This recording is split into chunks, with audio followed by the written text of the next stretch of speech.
Good evening, welcome to Prime Business with me, Emma Davis. Our stories for tonight are: the Institute of Statistical, Social and Economic Research, ISE, has partly attributed the free fall of the local currency to the lack of a vibrant industrial sector. According to Head of Statistics and Survey Division, Professor Charles Aka, the creation of manufacturing and industrial hubs in selected regions of the country will increase exports and further boost foreign exchange inflows. He made this known at the launch of the National Dissemination and Policy Forum on Special Economic Zones. Rationale of the National Dissemination and Policy Forum on Special Economic Zones is to evaluate the implication of special economic zones and quantify the effect of similar policies pursued by developing countries with a focus on both economic efficiency and inequality. The report highlighted the special economic zones' positive impact on household welfare, with employees of the firms enjoying relatively higher wages. It also noted that female CEOs in economic zones significantly influence innovation in both product and process development as compared to female CEOs whose companies are not cited in similar zones. Professor Charles Aka is the head of Statistics and Survey Division at ISE. He blames the country's minimal efforts at driving industrialization as a major reason for the free fall of the city. Industrialization is the key for Ghana's transformation, for creating jobs, for gaining more revenue, foreign currency to stabilize the city. I mean, the reason why the city is misbehaving is partly because we have very little foreign currency, dollars. You get dollars more not from IMF, but from exporting. And you get more when you export finished and processed goods. So manufacturing is key. There's no country that has industrialized or become prosperous without industrialization. He called for a review of the free zones policy to include SMEs. We have had a special zone since 1996-97, and still we have less than 200 firms that are registered with the Ghana Free Zone. So it means that something is wrong somewhere. And we found that some firms are not aware. Some of them too, which are more small, medium enterprises, Ghanaian owned, they feel excluded because one of the conditions of becoming part of the free zone is that you must export 70% of your output. Few of our Ghanaian small micro enterprises able to export even 30%. So it means that they cannot take advantage of the location of the tax incentive. Chief Executive of the Ghana Free Zones Authority highlighted some of the benefits of special economic zones. We've managed to move employment from about 29,000 in just 3 years ago in 2020 to about 35,000, an increase of almost 6,000, considering the fact that it's 35,000 and about 800. If we're looking at capital investment, for example, we're looking at a movement from about 114 to about $143 million. Even if we're looking at export revenue, for example, we're looking at an increase of $200 million within 3 years. This study was able to then give us the direct perspective of what the government is trying to achieve. The report, titled Special Economic Zones in Ghana, a Force for Good to Reduce Inequality, was funded by the Swiss Central Bank and Volkswagen Foundation through the Kyle Institute for the World Economy and the Institute of Statistical, Social and Economic Research, ISE. The Bank of Ghana has been clarifying the 10.5 billion CD loss it incurred in 2023, attributing it to depreciation and exchange differences. Director of Communications at the Central Bank, Bernard Otabil, addressed the press conference today. In bringing inflation down by more than 30 percentage points, Bank of Ghana actually incurs cost on our open market operations. Let's break it down. What exactly does it mean by open market operation? This is what the Bank of Ghana actually spends in order to mop up excess liquidity from the economy. And why is this so important? When there is so much money in the system, basics, what really is inflation? When you have what? More money chasing fewer goods. So when that excess liquidity is mobbed out of the system, In actual, for what it means is that you are now trying to bring the balance between the demand and supply conditions together, because that demand and supply imbalances is what creates that inflationary pressures that we've been talking about for quite some time now. Now, in doing so, and looking at where inflation was at end December 2022, we're looking at inflation at 54.1%. End December 2023, where do we have inflation? 23.2%. So reducing inflation from that 30 percentage points came with a cost. That aggressive mopping up that the bank had to go into resulted in a cost that is the open market operation. Why is it huge? If you compare this figure to what we spent in 2022 on open market operations, that's about 1.7 billion. Put together, it's about 5-fold increase on what we spent in 2022 in 2023. That is quite aggressive. And that aggressive mopping up exercise is what came with excessive cost in our case. But the point is pretty simple. Central banks are not, in the traditional sense of a business operation, profit maximizing entity. We provide the public good.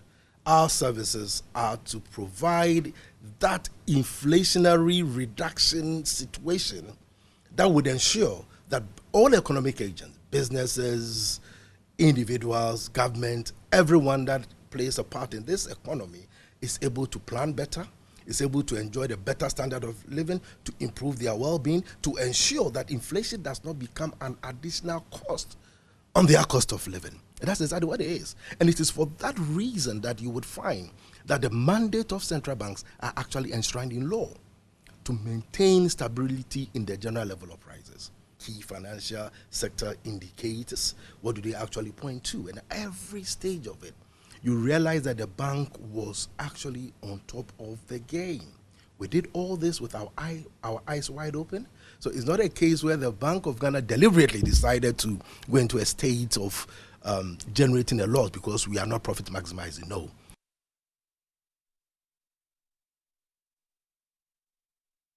New debt sustainability analysis on Ghana after its board meeting before the end of this month. The report shows some significant progress Ghana has made to improve its debt distress status and turning the economy around. The development is expected to impact positively on the Eurobond debt restructuring negotiations. Julie Kozak is Director of Communications at the IMF. With respect to the specific questions on the debt sustainability analysis, at each review, including this one, that is, our aim is to bring the review to the IMF's executive board for approval before the end of June. This would give Ghana access to $360 million in financing, bringing the total to about $1.6 billion in disbursements since May of 2023. The authorities' strong policy and reform efforts under the 3-year program are bearing fruit, and signs of economic stabilization are emerging. So, for example, growth in 2023 was higher than we had initially envisaged. The authorities are also making good progress on their comprehensive debt restructuring. The domestic debt exchange was completed last year, and in January 2024, the government reached an agreement in principle with its official bilateral creditors. Ghana is also engaging its external private creditors to seek their support. Looking ahead, steadfast policy and reform implementation will be crucial to fully and durably restore macroeconomic stability and debt sustainability in Ghana. The government has committed to continue implementing the program as envisaged to ensure sustainable growth and support poverty reduction. With respect to the specific questions on the debt sustainability analysis, at each review, including this one that is in progress, the IMF does provide not only a full update of the economic situation and the macroeconomic projections, but also the debt sustainability analysis. So the latest DSA will be published with the staff report after the board considers the second review of the program. And of course, it's also just to reiterate that it is now important for the government to continue to make progress as it has been doing with its creditors to ultimately restore debt sustainability for the country. Julie Kozak, Director of Communications at the IMF, addressing a press conference in Washington, D.C. Moving on, EcoBank Ghana is expected to consolidate its position as the biggest bank in the country. This is because its parent bank, EcoBank Transnational Incorporated, is planning fresh investments to aid its growth and recapitalize the bank. 2023 PricewaterhouseCoopers data puts EcoBank as the biggest bank in Ghana in terms of market share and loan advances. Group Chief Executive Jeremy Awori has been speaking with George Wiafe in Lomé, Togo. We took a distinct approach to focus on growth, and that growth was top-line growth, which is starting to come through. We looked at both our geographic growth and we looked at our business growth, whether it's corporate investment banking, consumer commercial banking, as well as payments. So what was good about last year is that we saw broad-based growth. We had challenges in a number of markets like Nigeria. Ghana is still on its way back. But the other markets, through our diversified approach, came up and managed to grow even faster than before and fill the gaps where we were facing some challenges. So we saw strong geographic growth. We've got 4 regions. They all came through well. And then we also saw each of the 3 businesses also coming and performing well, and we're investing in new businesses. So all of that put together is what led to a very strong growth for us as a business.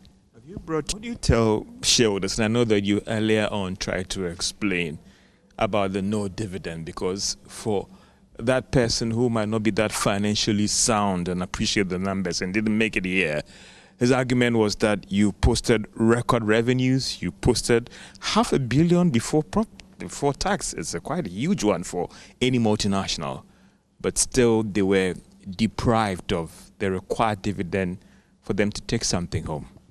Yeah, we like I said, part of the strategy is really around driving returns for shareholders, large and small, and where it's not lost on us that they are looking to us for dividends, and that's what we wish to be able to give them in the future. The realities of operating a business across markets, we saw a number of things. Right through from COVID into last year, some of the regulators insisted that we retain profits, and the way that we pay profits for our shareholders is upstreaming those profits. So we take the dividend from an affiliate in a country and then we pass that to ETI, and those dividends that we get from countries are what we pay out to our shareholders. So a number of countries were conservative because they weren't sure about the macroeconomic environment and they wanted us to retain that capital. The markets aren't fully settled yet, and it's important that we give ourselves the best chance of being able to perform in the future. So the board deliberated, it looked at the facts, and we made the difficult decision to say that we will not pay dividends on this particular occasion, but we are working towards resuming dividends as soon as possible. In your speech, you gave some conditions as when the earnings contributions from the subsidiaries improve, and if that should improve from next year, are you going to see a possible resumption, or it is still early days yet? It's very difficult to predict the economic fortunes and macroeconomic situation. When we started this year, we did not know we were going to have the Israel-Gaza situation, right? Last year, we didn't know we were going to have Russia-Ukraine and the implications that had. So I think there are many factors that affect the macroeconomic situation. So what the board is just saying is that if we drive up our performance and we're generating enough profit that we can pay back in form of dividends to our investors, of course we will do that. We're looking to really embed and deliver on our strategy, and that's really what's of focus. So it's early for us to say what is going to happen this time next year, because we don't know necessarily what conditions might exist at that point in time. To try and wrap up on this interview, too quick one. The bit about Ghana, you mentioned in your statement about how the domestic direction program has impacted on the operations. what is the strategy going forward to make sure that it still maintains its position as a huge contributor to the group, and what are you going to do to the unit? Yeah, I mean, we know it's been a difficult situation in Ghana. They're still finalizing on the Eurobond matter. So when that gets closed off, then that will obviously allow focus on other things. We remain committed really to playing our role as a leading bank within the Ghana economy. We're looking at how we can grow that business, diversify that business, and that's what we're focusing in on with the partners. The National Lottery Authority is warning illegal lottery operators to desist from such activities or face some sanctions. Director General of NLA, Samuel Awuku, said the authority will continue to embark on some distress actions to sanitize the space. He spoke to Joy Business at a training for responsible gaming in collaboration with European lotteries. The training was to equip players within the space and staff of the National Lottery Authority on the importance of responsible gaming. Director General of the National Lottery Authority, Samuel Awuku, said the authority will leverage artificial intelligence to cushion their operations. My word to the players out there, this person that you went to today to play your game, if the person is not licensed by the NLA to operate, when you win and you go there and the person vanishes, you cannot come to the NLA and complain. Play with licensed operators and the National Lottery Authority.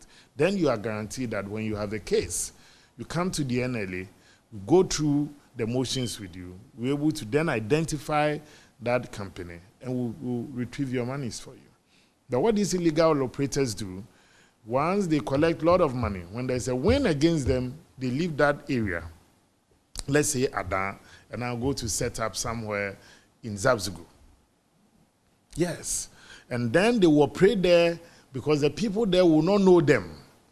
So this is a new sheriff in town, a new philanthropist. The person makes another windfall.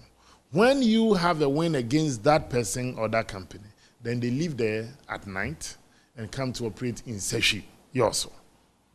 So it's a coordinated mafia and cartel in the lottery industry. But so far, let me also pay glowing tribute to the National Security, the National Signals Bureau. They've been fantastic and supportive to the NLA, especially in these very difficult times between us and the illegal operators. They've made several arrests. They've helped us to put several people behind bars and also before the court. Legal advisor at the European lotteries, Philip Vlamek, commended the authority on the move to sanitize the space. Today is World Food Safety Day. In fact, the month of June is designated as World Food Safety Month. Hence, tomorrow's episode of Food Chain explores the role of the Veterinary Services Directorate of the Ministry of Food and Agriculture in ensuring food safety and protecting public health.